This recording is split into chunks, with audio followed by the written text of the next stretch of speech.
Après avoir instruit le ministre des Transports d'accélérer les travaux de réparation et de remise en marche du train Conakry Express, les consultations préalables avant la prise de décision sensible ont été l'autre volet du message du président de la République à son gouvernement qui en a pris du goût ces derniers temps.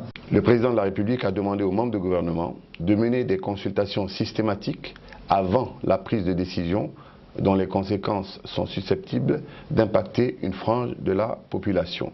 À ce titre, le chef de l'État a invité les ministres à mieux communiquer sur leurs activités. L'avant-projet du Code forestier guinéen révisant celui de 1999 en vigueur a été présenté par la ministre en charge de l'Environnement lors de ce conseil. La ministre a rappelé que le Code forestier en vigueur est de 1999.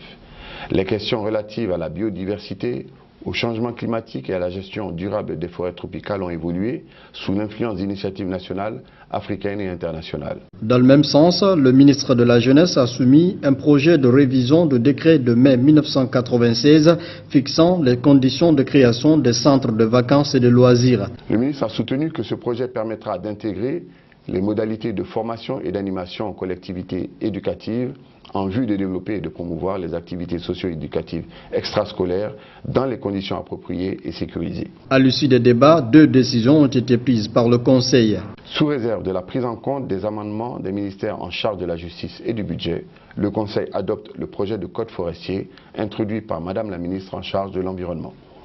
2. Le Conseil demande au ministre de la Jeunesse de se mettre en rapport avec le ministère de l'Action sociale, le ministère de l'Unité nationale et de la citoyenneté et le ministère en charge de la formation professionnelle et de l'emploi pour leur contribution au projet de décret fixant les conditions de création, d'organisation, fonctionnement et contrôle des centres d'accueil et de collectifs d'enfants et de jeunes.